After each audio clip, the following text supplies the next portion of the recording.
Hi everybody, I thought we could chat fun styling tips today. I have a ton of industry experience before I started my own business. I was in-house at Ralph for a long time, Oscar Marchesa.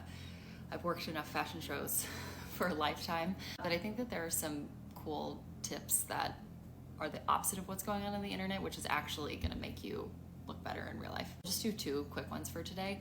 But number one, just in general, less is more. That's how people style fashion shows, photo shoots, cool editorial things. Everyone is selling you everything on the internet. It's everybody's job now. Look, I have a clothing company, so I sell people clothes all day long. But when you go to put it on, less is more. You have to ignore all of those kitschy sayings like, I'm X with a twist, or everything looks better with a red lip, or like, leopard is a neutral. If you live by all of those sayings, your outfits are not gonna be necessarily timeless all the time. Chic outfits do not need a necklace and earrings and big hair and a scarf and a belt. Just because everybody is trying to push that on you does not mean that's what's gonna make a good outfit. This isn't that great of an outfit, but I wouldn't put anything else on before I left the house. I have a sweater on, I have one ring, no other jewelry, and white jeans, and I would wear a neutral shoe and I would leave the house. I sell pashminas for a living. I'm not gonna put a pashmina on with this outfit today. It's not chic. That's my number one.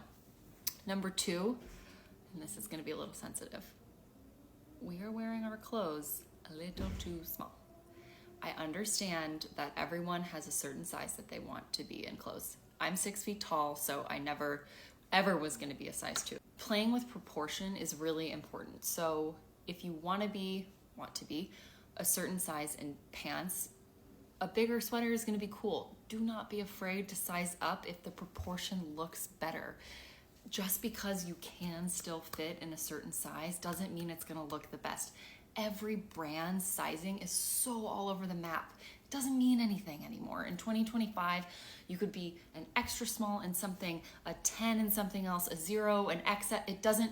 There is no standard. It doesn't matter. So stop relating to yourself as like, I'm Molly, I have blonde hair and blue eyes and I have to be a 28. And if I'm not, well then I'm not gonna wear that brand, whatever. I could be 3 different shoe sizes.